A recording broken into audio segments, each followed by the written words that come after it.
जब वे आपस में कुछ निर्णय नहीं कर सके तब गौतम जी के पास पूछने के लिए गई। तब उसके पास पहुंची तो उस समय गौतम जी आनंद के साथ बैठे हुए थे। उनके सामने जाकर उन्होंने मस्तक झुकाकर प्रणाम किया। तदनंतर स्त्रियों ने पूछा, हे प्रभु, इस कलयुग में लोगों के पुत्र किस तरह जीवित रहेंगे, इसके लिए कोई व्रत या तप हो तो कृपा करके बताइए। इस तरह उनकी बात सुनकर गौतम ऋषि जी बोले, आपसे मैं यही बताऊंगा जो मैंने पहले से सुना रहा है। गौतम जी ने कहा, जब महाभारत युद्ध का अंत हो गया और द्रोणाचार्य अश्वत्थामा के द्वारा अपने बेटे को मारा देखकर सब पांडव बड़े दुखी हुए, तो पुत्र के शोक से व्याकुल होकर द्रौपदी अपनी सखियों के साथ ब्राह्मण श्रेष्ठ धौम्य के पास गई और उसने धौम्य से कहा, हे मित्रेंद्र, कौन सा उपाय करने से बच्चे दीर्घायु हो सकते हैं, कृपा करके ठीक कहिए। धौम्य बोले कि सदियों में सत्य वचन बोलने वाला, सत्याचारण करने वाला और समुद्र सभी जीवित वाहन का नामक एक राजा था।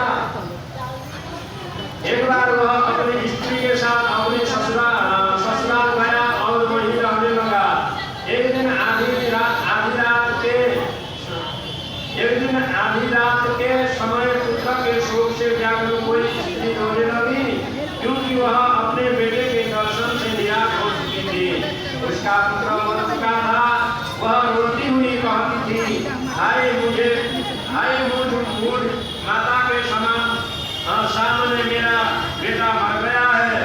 उसका दर्द सुनकर राजा जीवित वाहन का तो मानो हृदय विदीर्ण हो गया। वह तत्काल उससे मार गया और उससे पूछा, तुम्हारा बेटा कैसे मरा है? बुढ़ी ने कहा, गरुड़ प्रतिदिन आकर गांव के लड़के को खा जाता है। इस पर दयालु राजा ने कहा, माता, अब तुम रो मत, आनंद से बैठो, मैं तुम्हारे बच्चे को बचाने का यत्न करता हूँ। ऐसा कहकर राजा उस स्थान पर गया जहाँ गरुड़ जाकर प्रतिदिन मांस खाया करता था। उसी समय गरुड़ भी उस पर टूट पड़ा और मांस खाने लगा। अब अतिशय तेजस्वी गरुड़ ने राजा का बायां अंग खाया तो झटपट राजा ने अपना दाहिना अंग फेंककर गरुड़ के सामने रख दिया। यह देखकर गरुड़ जी ने कहा, तुम कोई देवता हो? कौन हो तुम? मनुष्य तो नहीं जान पड़ते। अच्छा, अपना जन्म और कुल बताओ। पीड़ा से व्याकुल मन वाले राजे ने कहा, हे परीक्षित, इस तरह के प्रसन्न करना बैठा है, तुम अपनी इच्छा भर मेरा मांस खा लो। यह सुनकर गरुड़ रुक गए और बड़े आदर से राजा के जन्म और कुल की बात पूछने लगे। राजा ने कहा, मेरी माता का नाम है शैव्या और मेरे पिता का नाम शालिवाहन है। सूर्य वंश में मेरा जन्म हुआ है और जीवित वाहन मेरा नाम है। राजा की दया देखकर गरुड़ ने कहा, महाभारत, तुम्हारे मन में जो अभिलाषा है वह वर मांगो। राजा ने कहा, हे पंक्षीराज, यदि आप मुझे वर दे रहे हो तो वर दीजिए कि आपने अब तक जिन प्राणियों को खाया है वे सब जीवित हो जाए।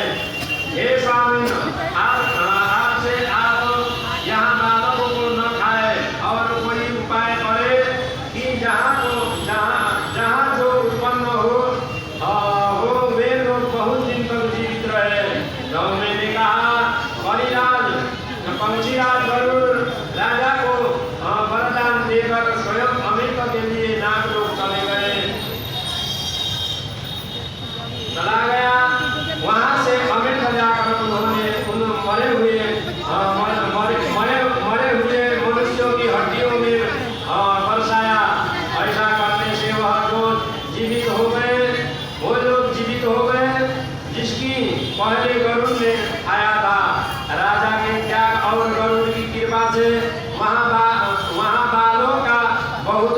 दूर हो गया, कष्ट दूर हो गया। उस समय राजा के शरीर की शोभा दूरी हो गई। राजा की दयालुता देखकर वरुण ने फिर कहा, मैं संसार के कल्याण का एक और वरदान दूंगा। आज अश्विनी कृष्ण संकल्प से रहित शुभ अष्टमी तिथि है। आज ही तुमने यहाँ की प्रजा को जीवन दान दिया है। हे वत्स, अब से यह दिन ब्रह्म भाव हो गया है। जो मूर्ति भेद से विभिन्न नामों से विख्यात है, वही त्रैलोक्य के पूज्य दुर्गा अमृत प्राप्त करके अर्थ जीवित की कहलाती है, जीवित पुत्रिका कहलाती है। तो इस तिथि को जो स्त्री उस जीवित पुत्रिका की और उसकी आकृति बनाकर तुम्हारी पूजा करेगी, तो दिनों दिन उनका सौभाग्य बढ़ेगा और वंश की वृद्धि, वंश भी बढ़ती रहेगी। हे महाभाग, इस विषय में विचार करके भी आवश्यकता नहीं है। हे राजन, सप्तम से रहित और उदया तिथि की अष्टमी को व्रत करें, यानी सप्तमी वृद्ध अष्टमी जिस दिन हो उस दिन व्रत न कर शुद्ध अष्टमी को व्रत करें और नवमी में पारायण करें। यदि इस प्रकार ध्यान न किया गया तो फल नष्ट हो जाएगा और सौभाग्य तो अवश्य ही नष्ट हो जाएगा। जीवित ब्राह्मण को इस तरह का वरदान देकर गरुड़ वैकुंठ धाम को चले गए और राजा भी अपनी स्त्री के साथ अपने नगर को वापस चला गया। धौम्य द्रुपद से कहते हैं, हे देवी, मैंने यह अतिशय दुर्लभ व्रत तुमको बताया है। इस व्रत को करने से बच्चे दीर्घायु होते हैं। हे देवी, तुम भी पूर्वोक्त विधि से यह व्रत और दुर्गा का पूजन करो तो तुम्हें अभिलषित फल प्राप्त होगा। मुनिराज धौम्य की बात सुनकर द्रौपदी के हृदय में एक प्रकार का कौतूहल उत्पन्न हुआ और पूर्वासिनी स्त्रियों को बुलाकर उसके साथ यह उत्तम व्रत किया। गौतम ने कहा, यह व्रत और इसके प्रभाव को किसी एक सिंह ने सुन लिया और अपनी सखी सियारी को बतलाया। इसके बाद पीपल वृक्ष की शाखा पर बैठकर उस सिंह ने और उस वृक्ष के पत्ते में बैठकर सियारी ने भी यह व्रत किया। फिर वही सिंह किसी उत्तम ब्राह्मण के मुँह से यह कथा सुनियारी और पीपल के खाते में बैठी हुई अपनी भक्ति को सुनाया। सियारी ने आधी कथा सुनी थी, उसे भूख लग गई और उसी समय वह शव से भरे हुए श्मशान में पहुंची। उसने इच्छा भर मांस को खाया और चीनी बिना खाए पिए रह गई। सवेरा हो गया। सवेरे वह गौशाले में गई और वहाँ गौ का दूध पिया। इस तरह नवमी को उसने पारायण किया।